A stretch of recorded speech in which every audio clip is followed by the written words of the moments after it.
This is Kick-Ass News. I'm Ben Mathis.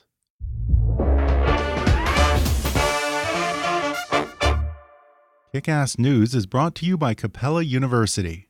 Are you considering a doctorate to help you lead at the top of your field and contribute to your profession in more meaningful ways? Capella University can help. With flexible online degree programs and scholarship opportunities for select programs, Capella can help support your goals from beginning to end. Learn more at capella.edu/kick. And now, on with the show. Hi, I'm Ben Mathis. Welcome to Kick-Ass News. In 2017, writer, director, producer, and supermom Jeannie Gaffigan's life came crashing to a halt when she was diagnosed with a life-threatening brain tumor. The mother of 5 kids, 6 if you include her husband, comedian Jim Gaffigan, she sat in the neurosurgery department in star-covered sweatpants and wondered, am I going to die? Thankfully, Jeannie and her family were able to survive their time of crisis, and now she writes with humor and heart about the pear-sized brain tumor she had removed, the toll it took on her enormous family, and the priceless lessons she learned along the way.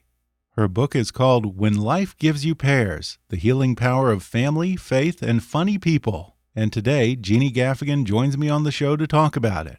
She shares how she went from a perfectly normal life to being rushed into surgery over the course of an Easter weekend, why things got worse just when she thought she was in the clear, and how she learned that laughter truly is the best medicine. Then she reveals how she and Jim write comedy together, talks about Jim's surprising swagger when he first began romancing her, and how she finally knew that he was the one. She also says that she and Jim decided to end the Jim Gaffigan Show after only 2 seasons because they wanted to spend more time with their real family instead of their TV family, and she describes how her medical scare brought her family even closer and taught her to appreciate the small moments in life.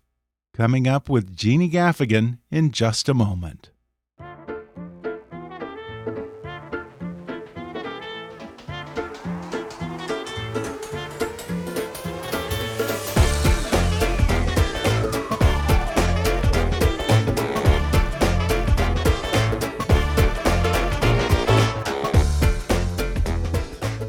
Jeannie Gaffigan is a director, producer, and comedy writer. She co-wrote 7 comedy specials with her husband, Jim Gaffigan, the last 4 of which received Grammy nominations, and she collaborated with Jim on the 2 New York Times bestsellers, Dad is Fat and Food, A Love Story.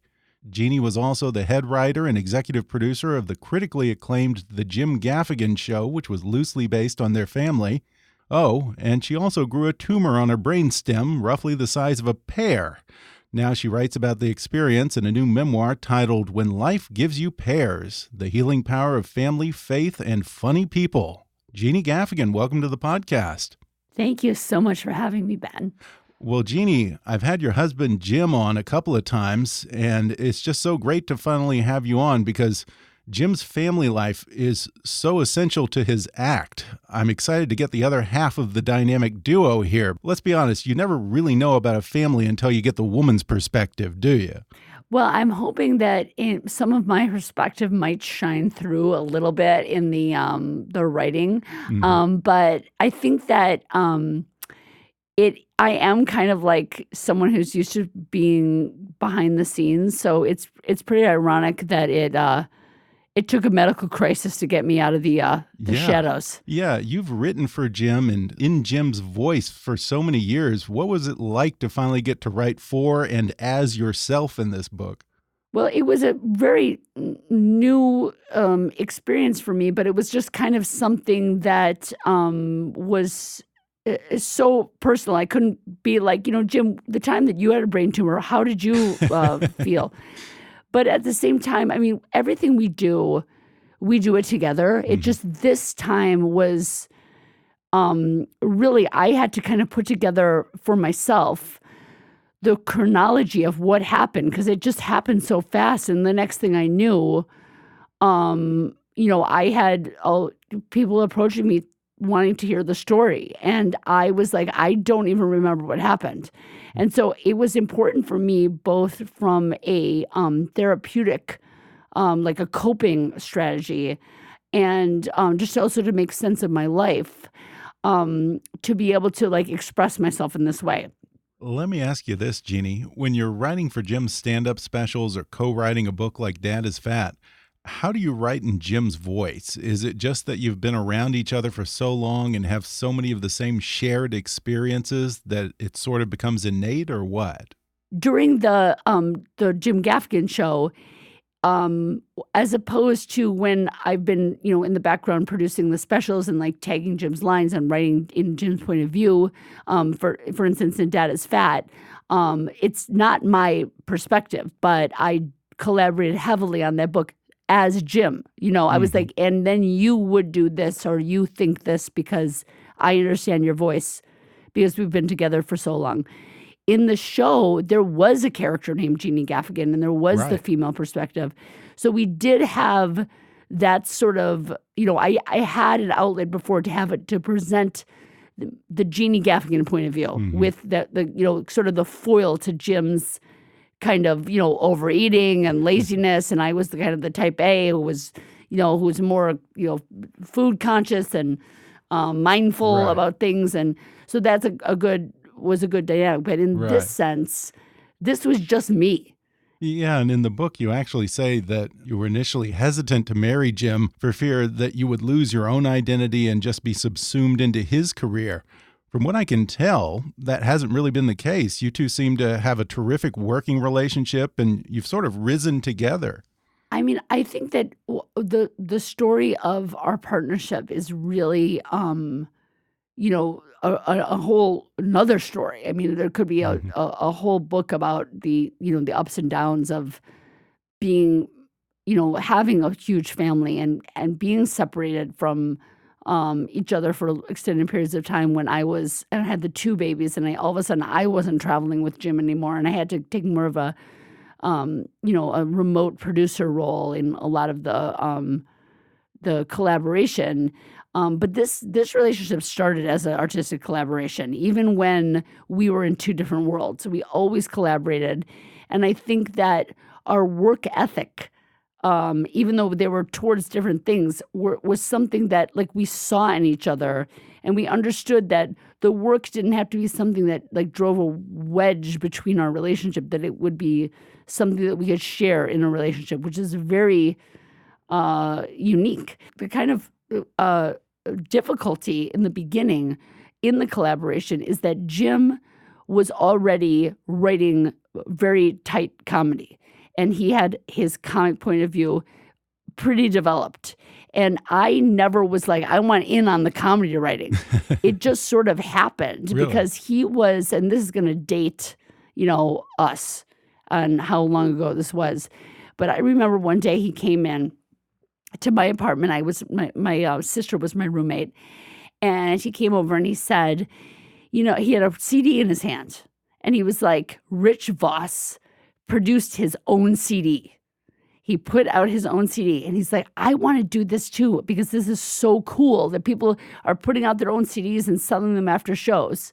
So this is like, that's how long ago it was. Like, this must have been in the 90s, huh? 2001, yeah. Oh, okay. Yes, it was about 2000.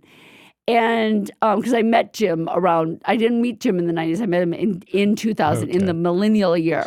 So I said, well, I think I could probably figure that out. So I started to go to his sets with him, and he would run his like 10, 15-minute set at like several different clubs. And as I started to put together the set list for this CD that I was producing, I started kind of putting some input to him, saying, I didn't get the manatee joke, what didn't sound like as fresh or whatever. And I'd say, kind of come up with it. There was a show where you kind of like came up with it in the middle, and I started collaborating that way. He wasn't like, can you write some jokes for me? Ever. He was very close to the vest. And he was like, yeah, I'll take that with a grain of salt. Thanks a lot. But when I was kind of directing it, that's how the door kind of opened for us to start collaborating. And over the years, it just became co-writing. Yeah, because you had been an actress, but you weren't really part of the whole New York stand-up world. No. And then you started writing comedy for him. When did it click with you that you kind of realized, hey, I'm pretty funny. I can do this? Well, I don't know if it has clicked yet with me because Jim is, he's a comic genius. I really believe that. But just like I learned a lot from Jim because my comedy writing, and also I was comedy writing because I wrote for a sketch group. I just didn't write stand-up. But it's a completely different art form, and I'm more of a storyteller.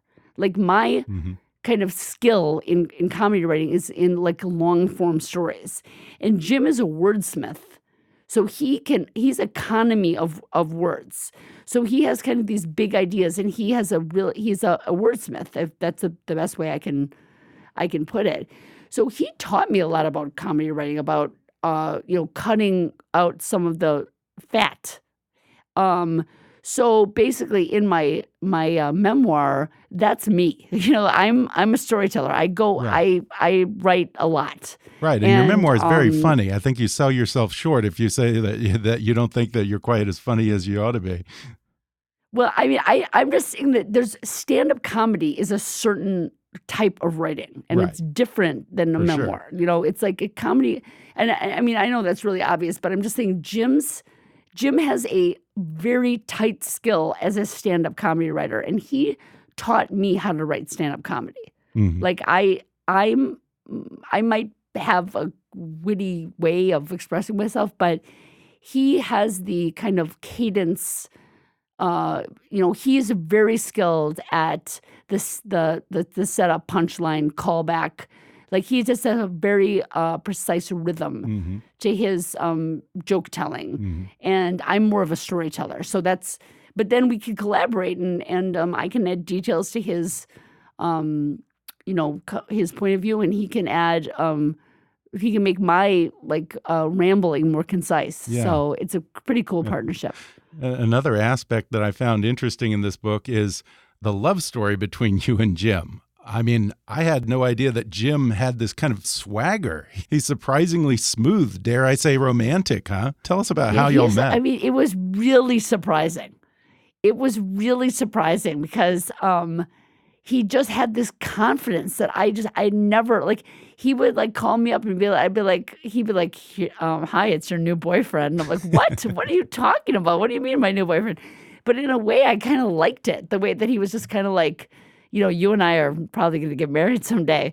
It's like I never, he had just so much confidence. Like he just didn't. Yeah, didn't he say that the first time you guys met? First time we met. And I was yelling at him too. I was telling him he's an egomaniac because he was like, where do I know you from? And I was like, you've met me 6 times. But I mean, it was in passing, but still, you still remember somebody. I mean, for God's sake. And I thought that he was trying to be arrogant, you're so forgettable. And I was like, really? And I was like, you're really arrogant. And he was like, we're probably going to get married. Literally, that was our first meeting. Our first real conversation was him telling me we're going to get married and me telling him to F off. So when did it finally sink in with you that, yes, this was the guy that we were meant to be? Was there a moment? There was a moment. There was a moment. I actually write about it in the book. And actually, that love story, that little interlude in the book was not part of the book. That was an essay that I wrote. And I just kind of one day I stuck it in my manuscript and sent it to my editor. And she was like, oh, this is interesting. This is kind of off the story. It's, it's almost like the prelude. And I was like, yeah, but I think that maybe it's the interlude. It was just a weird place to put it. But so the moment was, it probably should have been right away. It probably should have been the first date, the lunch that we had where I was fighting against liking him so much and he was fighting against liking me so much. We probably should have listened to that little inner voice saying, this is probably the perfect match. And then we went through a period of 2 years where we were on and off and, is this going to work and how could it work and all this stuff. But essentially, my sister, who was my roommate, um, had like a talk with me, and she was like, "What is going on? Like, why don't like?" Basically, Jim sat her down. We are at a Halloween party in Brooklyn, and he lived in LA at the time. And he sat my sister down. He's like, "Listen," he's like, "I don't really understand what's going on with your sister because it's like she acts like she wants to marry me, and then the minute that I bring it up, she like runs like the wind. And what is happening?"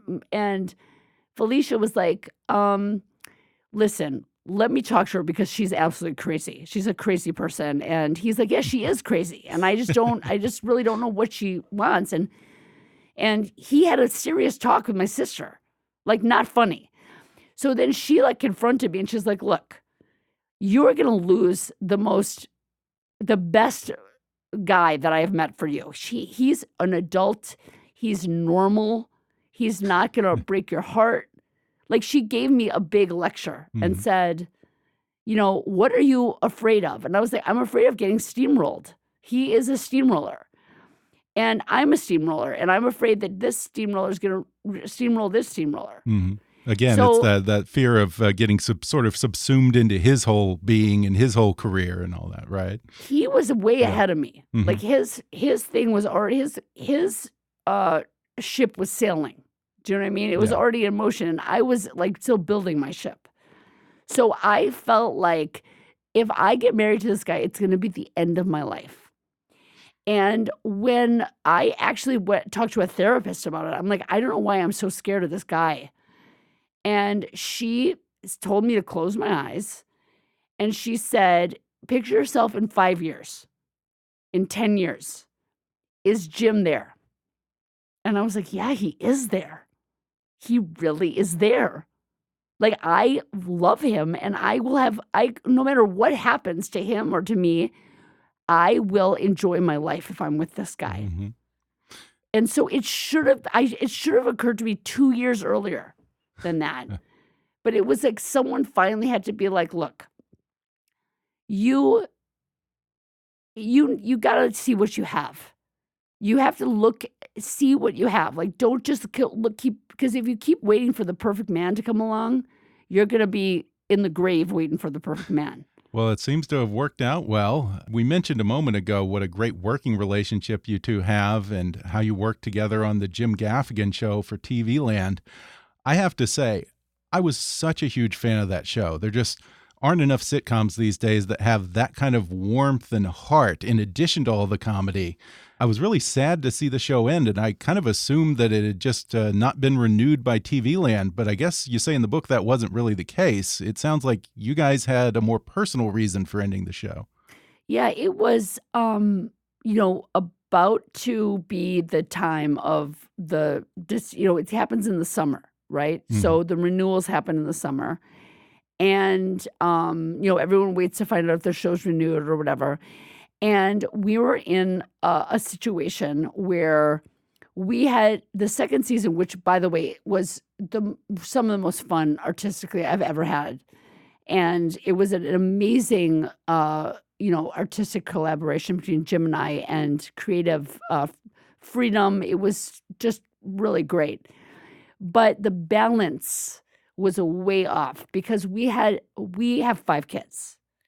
Yeah. And, things happen with kids. They get sick or someone, teacher thinks they might have like dyslexia, like things happen. And you're like, what? I'm sorry, I can't leave the set. And it was both of us, both executive producing, him in every scene almost, me behind the camera for everything. Um, getting calls from the school about a kid having like strep throat and having to send an assistant to the doctor with the kid because I couldn't leave the set. And, I do believe that it's possible to do it all. And I think that, women always try to do it all, and I think it is possible to do it all. I just don't recommend it because it's not good for you. It's just Yeah. not good for to split, to be the jack of all trades. And the thing is that both of us, when you're in a partnership, like the way that we've made 5 kids work is that, at a certain point, Jim went on the road and I stayed home with the kids because I couldn't bring a newborn baby and a toddler to the dirty green rooms of the improvs across the country.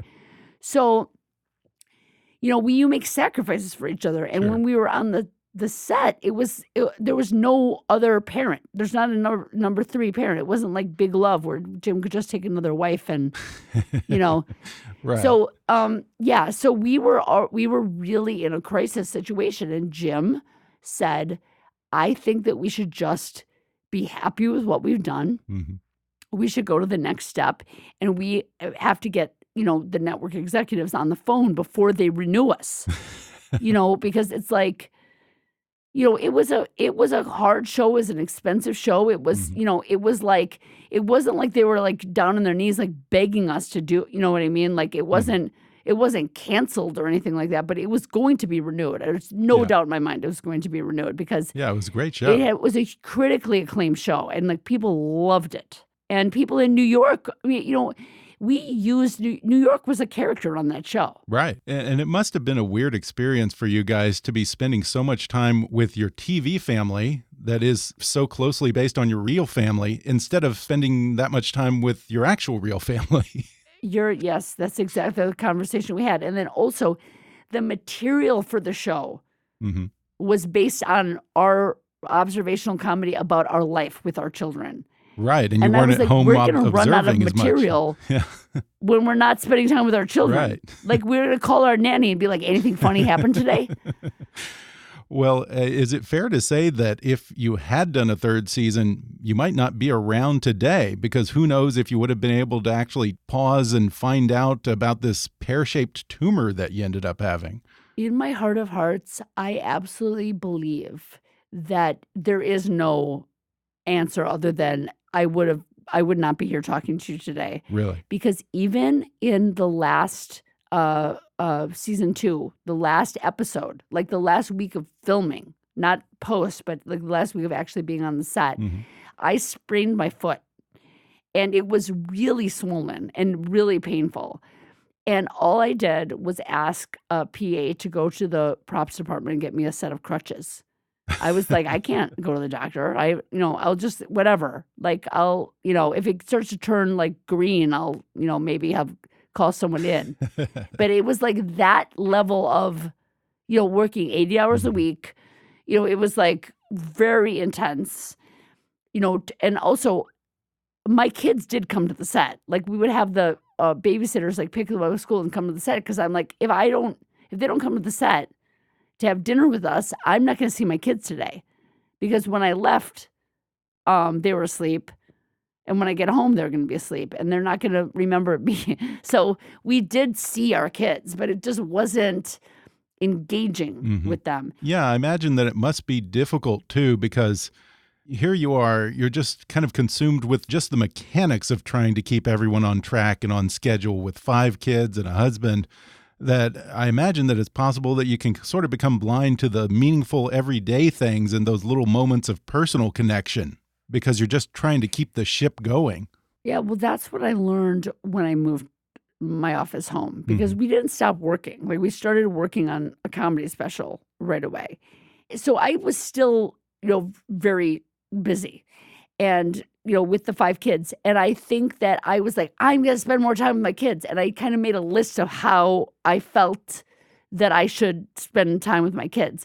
But it wasn't until my life was interrupted by this brain tumor, and I had a lot of time to like lie in the ICU and stare at the ceiling and think about my life and not be able to eat or talk or breathe on my own and be pretty immobile, is that I had this time to like go into this like inner monastery really and like look at my life and realize that all I had done by leaving the show to spend more time with my kids was just become, instead of the showrunner of the Jim Gaffigan Show, I became the house runner of the Jim Gaffigan household.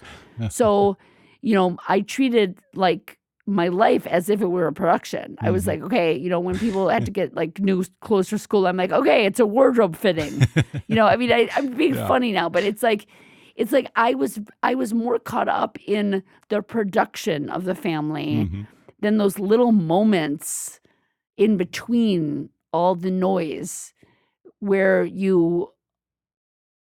when it's taken away from you, you realize that that's what the important things are. You don't remember the time that, someone dropped by and your house was spotless and they're like, wow, I can't believe you have 5 kids.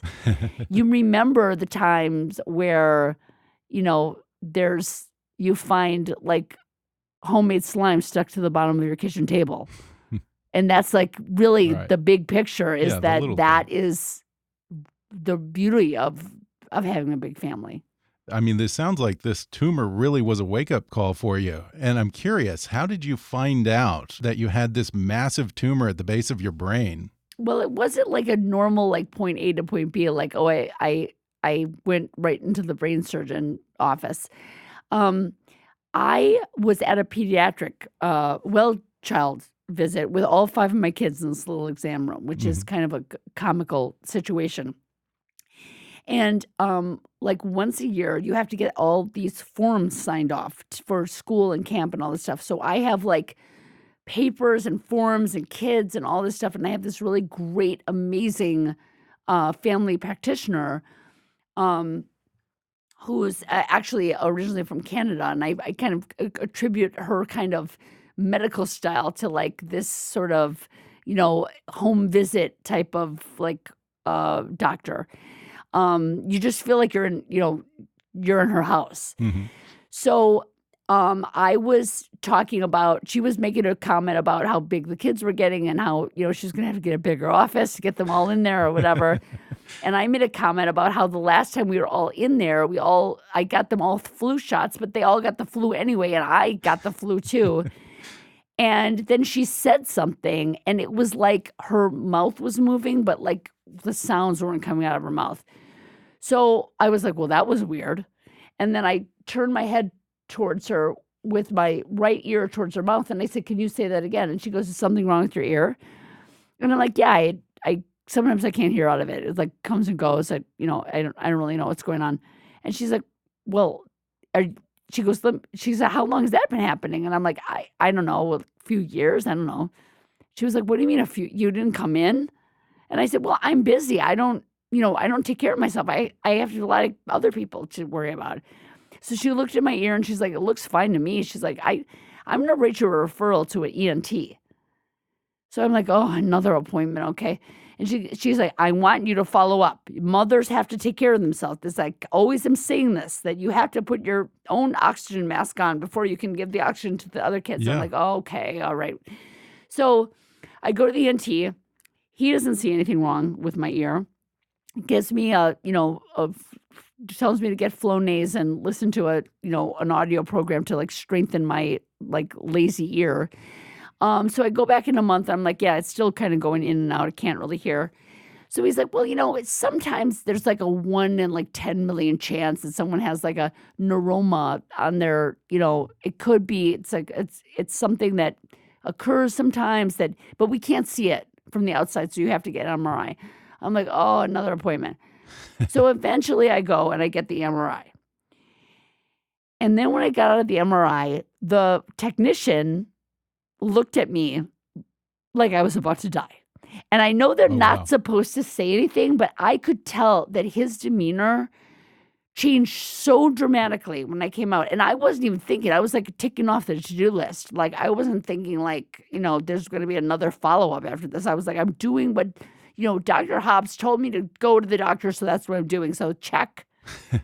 And I saw the look in his eyes like, it was different.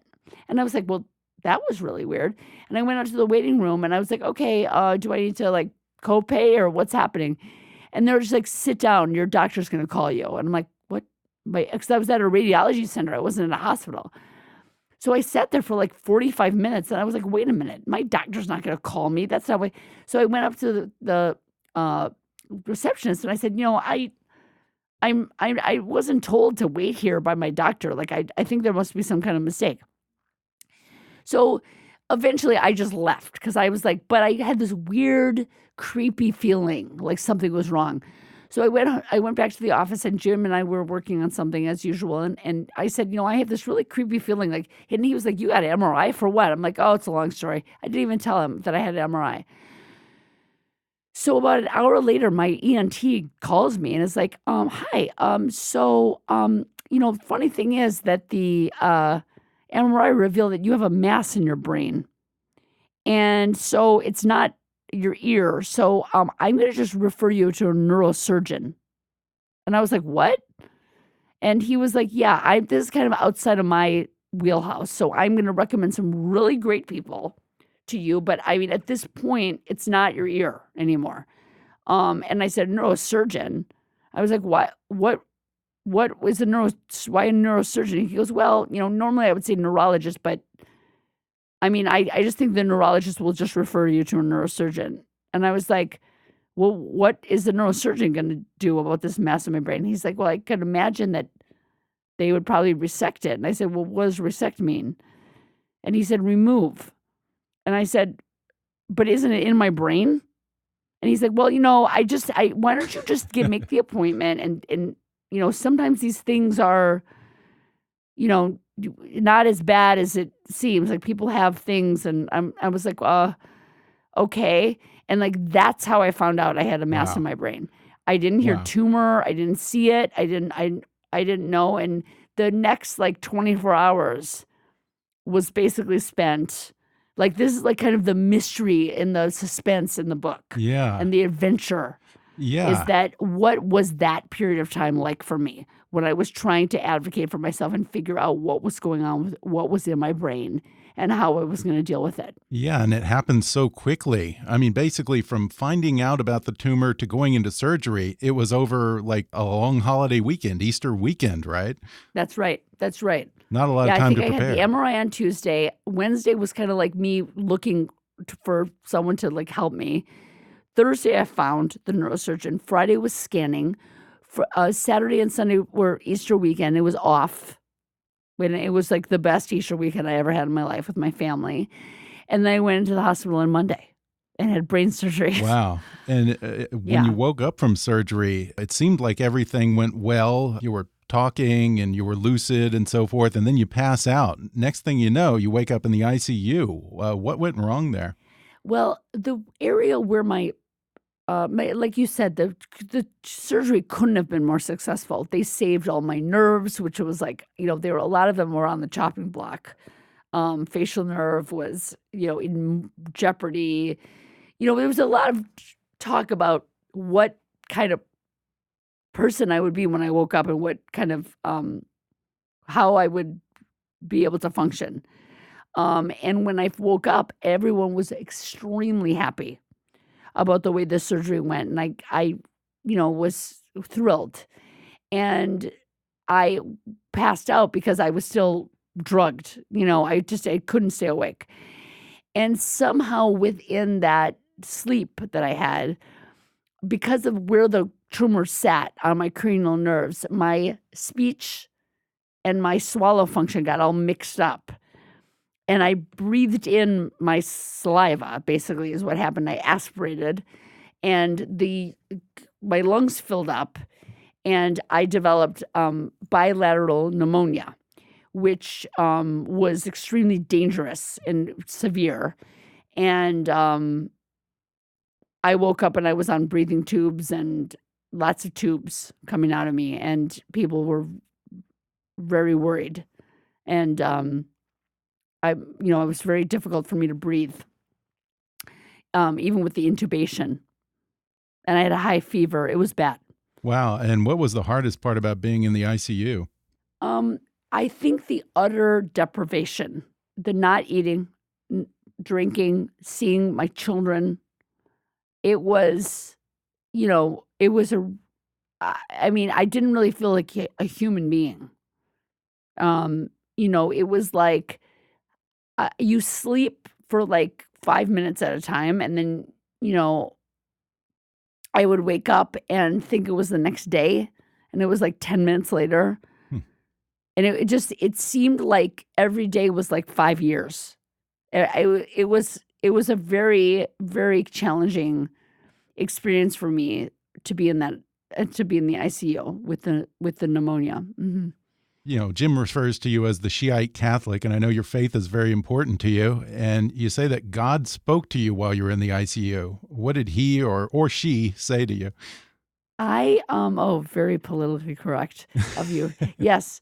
I do, you know, that reminds me, I do refer to God as he in my book, and I never thought of it that way because I mean, it's like I don't really think of God as like a you know, a man with a beard and the way that people, it's just like this all-encompassing force. Right. Well, this is that the was in post-Time's Up control. God. Yes. And I went in that situation when I was you know, in my darkest hour, as they say. I went to a really, really bad place.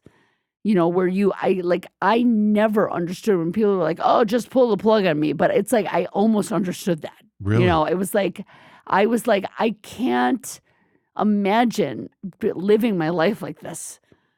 You know, because I couldn't, like, I you know, talk about, like, you know, separation of families, right?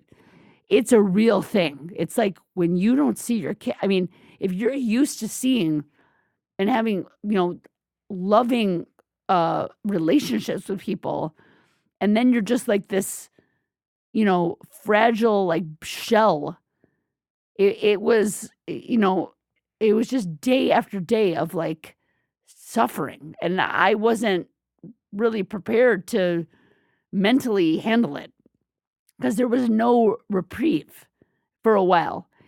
And I went to God in my mind, and I was like, "Why?" I'm like, "Just let me just have one more chance." I started to look at my life and, like, all the, you know, things that I regret about not, you know, taking those little moments that I'm talking about, like those moments to, like, stop and smell the flowers. And I mean, not to be cliche, but that literally, I was like, why don't I stop and smell the flowers? And God was very positive and dragged me out of the darkness and said, "Yeah, you're gonna get through this, but let's, you know, I'm gonna give you some commandments." Mm-hmm. You know, I really felt like I had my own personal commandments. I had, Really? like, God was like, "Listen, you need to worry about yourself and how you conduct yourself and stop worrying about controlling everyone else. Let go of your ego. Yeah. You're never going to be perfect. Your kids are going to be fine without you micromanaging them." You know, it was like a very clear perspective of my life. And I just knew that I was going to get through it, and I was going to come out, and I was going to be a different person. Yeah. And I knew that I was still going to be crazy type A Jeannie and still be, you know, need to work all the time and stuff like that. But I was not going to let that work run me. When you were living through all of this and just sitting there in the ICU, were you already thinking about writing about it? I think that one of the ways that I coped during the time, just like if anyone who was a musician or a painter would express their experience was through, you know, their art. Mm-hmm. I had to, you know, take time when I was in the hospital and recovering to ask people to write things down, because I just, like, things would occur to me and I was like, I'm going to forget this. I don't know if I'm going to be alive tomorrow. So when I was putting together the chronology, as I was explaining before, of like what exactly happened, how did this happen? Where did I first start getting the symptoms? What about who I was before influenced the way that I reacted to this? And actually putting together in the form of a story to share. I had all these notes and drips and drabs and poems and writings and lists and things that actually were being produced by me while I was really on death's door. So I had the opportunity to interview the sick me, which was a really neat thing. One thing that you say in here is that it was a little bit like a Freaky Friday role reversal for you and Jim, because, you know, as you said, you had been the person who kept the family running for so long. Was it a revelation to see that Jim's got this. He can step up when he needs to step up and get the kids dressed into school and keep up with homework and all the stuff that had sort of been in your wheelhouse up to then. Oh, it was like seeing somebody with new eyes. And it wasn't only that, because caregiving and taking care of kids and getting everyone dressed and brushing teeth and all that kind of stuff is really not in Jim's wheelhouse. And it might have been a little bit messier. The house was, it wasn't, Jeannie Gaffigan style parenting, but he did it. It was fine. He did it fine. Now, they say that laughter is the best medicine, and Jim kind of took it upon himself to be your personal court jester when you were finally able to move back in for home care. How important was having a sense of humor to your recovery? Having somebody funny to help me along with that recovery was like, there's nothing like the endorphins of, that joy produces. And if you have someone that can actually produce joy, it's healing. It helped me heal. And I really understood, and talk about faith, I really understood why God designed Jim and I to become a couple. Really? And it's like, it was so obvious to me that it was like, we're perfect for each other. Mm-hmm. And if I didn't have Jim during this crisis, like, I don't know if I would have been able to heal so well. Yeah. Because he got me through some of the most depressing times with his comedy and his perspective and his ability to look at the world differently. Mm-hmm. And so I'm grateful every day of that if life was going to give me pears, that I had all these people to help me make pear aid. Yeah. And Jim had really kind of dropped everything to deal with this and stepped up to the plate. How did you know when it was finally time for Jim to start touring again? I felt like I had everything sort of covered. My brother and his wife moved into our old 2-bedroom apartment of Dad's Fat fame and of the Jim Gaffigan Show fame, which we had moved to a bigger place. But I couldn't let go of that apartment, so I rented it out. And when I got sick, I had all these family members on couches, and we already are, kind of bursting at the seams in my new apartment. And it was just so happened that apartment was between leases. It was vacant. And obviously I was not, in any position to like be a realtor for that apartment. And so I asked my brother and sister-in-law, because their lease was up. It was just like the stars were perfect to move into that, to rent from us, because it's like they were neighbors. And I needed kind of like a family, like right down the block. Because, if Jim was gone, I needed to be able to know that somebody was there. And we had this neighbor who had keys, who was a nurse, who's a really good friend of ours. Yeah. And I felt like I had the community support system. So Jim didn't have to be my primary caregiver, head nurse and comedy concierge anymore. Before we go, I just have to ask, where are you with your recovery at this point?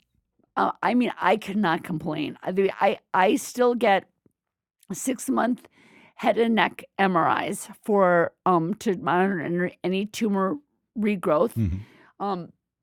It was benign, so that is a major blessing that it's a benign tumor, and any regrowth will be able to be dealt with radiation therapy. Right. So there's no more brain surgery in my future. And also I'm being closely monitored for any other, like I had some residual damage to my lungs because I had really intense strep pneumonia. But what that has done is I get CT scans of the chest every 6 months, which, pretty much everyone should do because you never know what's going to happen. So I'm totally covered there. And I'm still in speech and swallow therapy, and I have one paralyzed vocal cord, but I'm getting some, I've had one follow-up surgery on my vocal cords, and I'm probably going to get another one in a month or so. And it's outpatient, and I'm feeling great. I can't complain, and I'm wrote a book, and When Life Gives You Pears. Well, it sounds like things are looking up, and I definitely wish you and your family all the very best, Jeannie. Again, Jeannie Gaffigan's memoir is called When Life Gives You Pears: The Healing Power of Family, Faith, and Funny People. Jeannie Gaffigan, it's been such a pleasure. Take care and say hi to Jim. Okay. Thanks. I will.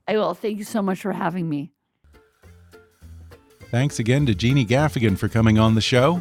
Order When Life Gives You Pears: The Healing Power of Family, Faith, and Funny People on Amazon, Audible, or wherever books are sold. And follow Jeannie on Twitter at Jeannie Gaffigan. If you enjoyed today's podcast, be sure to subscribe to us on Apple Podcasts and rate and review us while you're there. 5-star ratings and detailed reviews are one of the best ways for new listeners to discover the show. You can also follow us on Facebook or on Twitter at KickassNewsPod and recommend us to your friends on your social media.